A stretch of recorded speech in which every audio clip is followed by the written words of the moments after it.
1년 안에 팔아라? 좀 놀라셨죠? 그런데 알고 계신 분들은 알고 계실 텐데 1년 안에 팔아야 되는 경우도 있고 이게 복잡하게 2년 또는 3년으로 가는 경우가 있습니다. 그러니까 너무 일찍 팔아서 손해가 될 수도 있고요. 너무 늦게 팔아서 손해가 될 수도 있는데 케이스마다 다르다. 그 다른 케이스를 오늘 영상에서 한번 자세하게 쉽게 풀어드리도록 하겠습니다.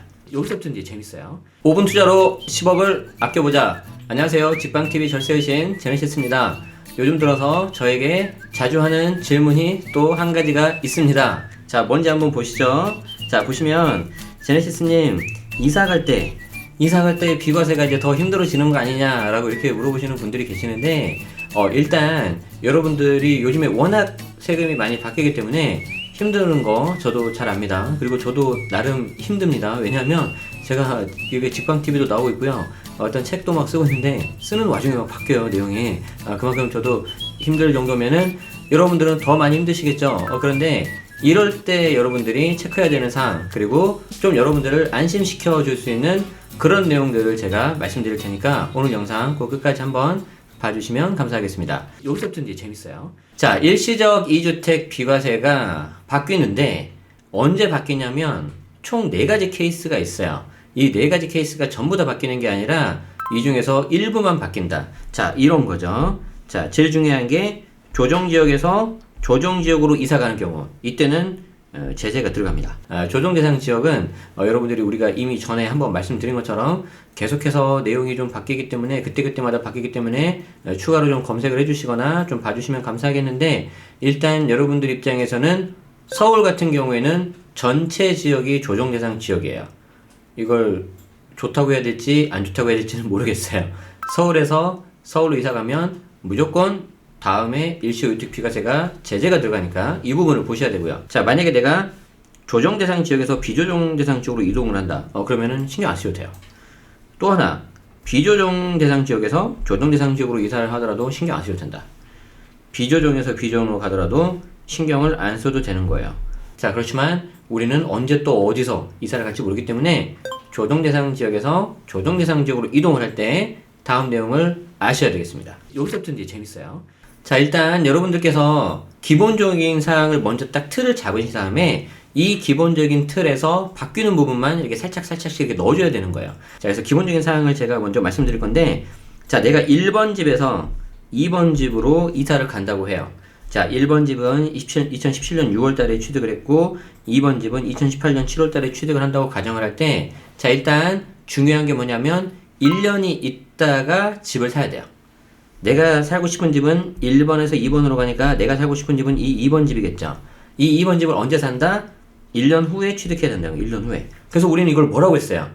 1후라고 줄여서 외우자고 했죠. 이 영상이 아마 과거에 나왔던, 여기 나오고 있죠. 이 영상을 보시면 아실 텐데 제가 1후라고 했었어요. 자, 이 1후를 한 다음에, 자, 내가 2번 집을 사고 나서 1번 집을 팔아야 되는데 1번 집은 최소한 2년 이상 보유를 해야 돼요. 보유 기간이 2년은 돼야 돼요. 그래서 제가 우리 이걸 어떻게 했죠? 2보라고 줄여서 했어요. 자, 그렇게 해서 2보를 했고요. 자, 내가 2번 주택을 취득한 다음에 마지막으로 1번 집을 팔아야 되는 거죠. 자, 이 1번 집을 팔 때 언제 팔아야 된다? 2번 집을 취득하고 나서 3년 이내에 매도해라. 1후, 2보, 3매라고 했죠. 자, 이건 만든 말이죠. 여러분들 외우기 좋으라고. 법에서 쓰는 말이 아니에요. 그러니까 여러분들이 세무사님하고 상담을 할 때 이런 말 쓰면 되겠어요? 안 되겠어요? 안 되겠죠. 일시적 이득 비과세에 대해서 상담 받으러 왔습니다. 그렇게 하면 되는데, 자, 여기까지가 기본. 만약에 이걸 모르셨다면은 이 영상으로 이렇게 지금까지 나온 내용으로 정리를 하는 거고요. 여기에서 내가 이제 조정에서 조정 갈 때 어떻게 바뀌는지 한번 보자고요. 자, 그 전에 앞서서 왜 일단 이런 혜택을 주는지를 제가 말씀을 드릴 건데, 자, 비과세라는 거는 굉장히 좋은 혜택이에요. 세금 자체를 안 거는다는 거고요. 조금 더 어려운 말로 해보자면은 비과세, 과세하지 아니하겠다. 즉, 정부, 과세당국이 세금을 거둘 수 있는 권리 자체를 포기하겠다는 거예요. 본인의 권리를 포기하는 것은 매우 이례적이다. 그래서 비과세는 그만큼 굉장히 좋은 혜택인데, 자, 왜 이걸 해주냐면은 거주 이전의 자유를 보장하기 위해서예요. 자, 언제 그래요? 자, 내가 직장과 좀 더 가까운 곳으로 이사를 가거나 더 넓은 집으로 이사를 가거나 아니면 좀 더 새 집으로 가거나 아니면 자녀 교육을 더 좋은 곳에서 하고 싶기 때문에 이사를 가는 경우가 나오죠. 이 거주 이전의 자유는 대한민국 국민이라면 누구나 누릴 수 있는 그런 자유가 돼야 되는 거예요.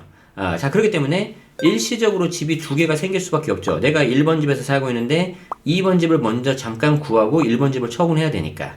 그렇기 때문에 순간적으로 주택수가 두 개가 되기 때문에 이 경우에 뭔가 비과세 혜택을 주지 않으면 1번에서 2번으로 이사를 갈 때 내가 이사를 안 가버리는 그런 사태가 나올 수 있어요. 대한민국은 그런 국가가 아닙니다. 자유민주주의 국가예요. 그렇기 때문에 이 경우에도 비과세를 해준다. 자, 일단 취지를 아시겠죠? 자, 취지를 안 상태에서 이제 바뀐 예외사항들을 보자는 거예요. 조정대상 지역에서 조정대상 지역으로 이렇게 한정한다. 아까도 말씀드린 것처럼 전 국민을 이렇게 묶어둘 수는 없어요. 헌법에서 보장하는 자유이기 때문에 그래서 일부 규제지역, 조정대상 지역에서 조정대상 지역으로 이동할 때만 이렇게 제재를 가한다는 거죠. 자, 그러면 어떤 제재가 있는지 제가 이제 하나씩 말씀드릴 건데 여기에서 내용을 들으실 때 조심해야 되는 거는 2번 주택을 취득한 날짜예요. 2번 주택을 취득한 날짜. 자, 그래서 그거 염두하시면서 들어보세요.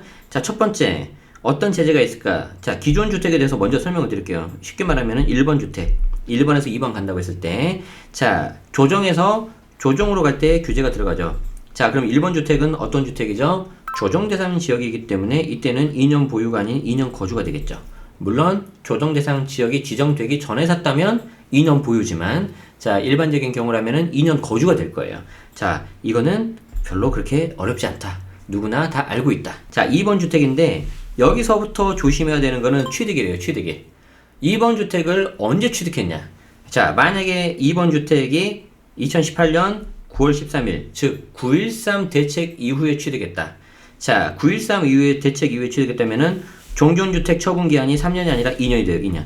자, 그러면 2018년 9월 13일을 기준으로 해서 내가 9.13 이전에 내가 만약에 계약서를 썼다. 계약서를 쓰고 계약금을 지급했다면은 종전 규정이 적용돼서 2년이 아니라 3년이 돼요. 자, 근데 9.13을 기준으로 해서 내가 넘어가 버리죠. 그러면 어떻게 된다? 3년이 아니라 2년으로 바뀌는 거예요. 자, 만약에 나중주택을 12.16 대책 언제죠? 2019년 12.16 대책 이제 한 달 정도 좀 더 지났죠. 그래서 2019년 12.16 대책 이후에 샀으면 어떻게 된다? 당연히 조정에서 조정으로 가는 경우에요. 이때는 2년이 아니라 몇 년이다? 1년으로 바뀌어버려요. 자, 그래서 종전주택 처분 기한이 2년이 아닌 1년으로 바뀐다. 자, 그런데 12.16 대책이 이렇게 있는데 이 12.16 대책 이전에 내가 계약서를 쓰고 계약금을 지급했다. 이때는 똑같이 종전규정 적용되니까 1년이 아니라 2년 이렇게 되는 거예요. 자, 그런데 만약에 12.16 대책에서 훨씬 그 이전, 즉 언제까지 9.13 전까지 더 이전으로 가면 몇 년이 되는 거예요? 기본적인 3년이 돼버리는 거예요. 자, 그래서 이거를 여러분들이 잘 구분하셔야 돼요. 이거 워낙 세금이 요즘에 자주 변하고 있기 때문에 이거 순간 놓쳐버리면은요, 본인은 그거 깜빡해가지고 비과세 받을 수 있는 거 못 받으면 꽤 큰 금액 이게 날릴 수 있습니다. 그래서 조심하셔야 되고요. 여기에 추가 규제가 또 있어요. 여기 밑에 제가 빨간색으로 쳐놨는데, 자, 내가 1번 집에서 2번 집으로 이사를 가죠. 그럼 내가 살고 싶은 집은 이쪽 2번 집이란 말이에요. 2번 집을 취득하고 나서 1년 안에 2번 집을 무조건 전입을 해야 돼요. 자, 그리고 2번 집을 취득하고 나서 1년 안에 1번 집을 파셔야 돼요. 자, 그래서 어떻게 되는 거예요? 1번에서 2번 갈 때 1년 있다가 2번 사야 되는 거죠. 그리고 1년 안에 얘는 팔아야 되는 거죠. 그리고 1년 안에 내가 새로 산 집, 요 집으로 2번 집으로 들어가야 돼요. 단, 이 2번 집으로 들어갈 때 예외가 있어요. 1년이 좀 넘어도 예를 들어서 새 끼어 있는 집을 살 수 있잖아요. 임대차 계약이 1년이 좀 넘게 남았다. 그러면 봐줘요. 중간에 살고 있는 사람을 내쫓을 수는 없으니까. 단, 최대 기간이 2년이에요. 그러니까 내가 무슨 뭐 학군이 좋은데 직장 가까운 곳을 내가 전세를 끼고 미리 사두고 싶어. 실거주는 상관없어요. 실거주는 상관이 없는데 그 전세 끼어 있는 게 만약에 한 2년이 넘게 끼어 있다. 그런 경우는 많이 없는데 값이 싸다고 해서 내가 덜컥 사면은 어떻게 된다? 일시적 유택 비과세는 못 받는다.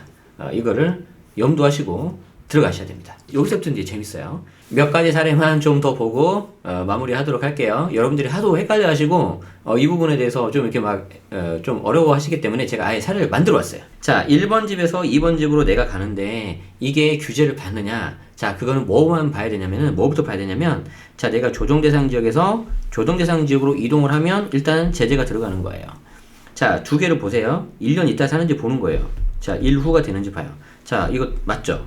자, 그리고 이번 주택 시기를 보는데 2018년 10월 달이죠. 자, 913 이후에 샀어요. 자, 그래서 따라서 1번은 2년 거주해야 되고 2번은 2년 이내 매도를 해야 되는 거죠. 물론 이 경우에 내가 정말 1번에서 2번으로 갔을 때 정말 괜찮은 집인지는 여러분들이 체크하셔야 됩니다. 여기서부터 이제 재밌어요. 자, 또 두 번째 사례를 보도록 할게요. 자, 2018년 9월 1번 주택, 2020년 1월 2번 주택 이렇게 매수를 했는데, 자, 이 경우에도 만약에 조정에서 조정으로 가는지를 먼저 보는 거예요. 자, 그리고 둘 간의 기간이 1년이 넘었죠. 자, 그래서 1후 이거 되는 거고요. 자, 그럼 이번 취득 시기가 어떻게 되는 거죠? 2019년 12월 16일 이후에요. 따라서 1번은 어떻게 되는 거예요? 1번은 2년 거주 요건을 채워야 되고요.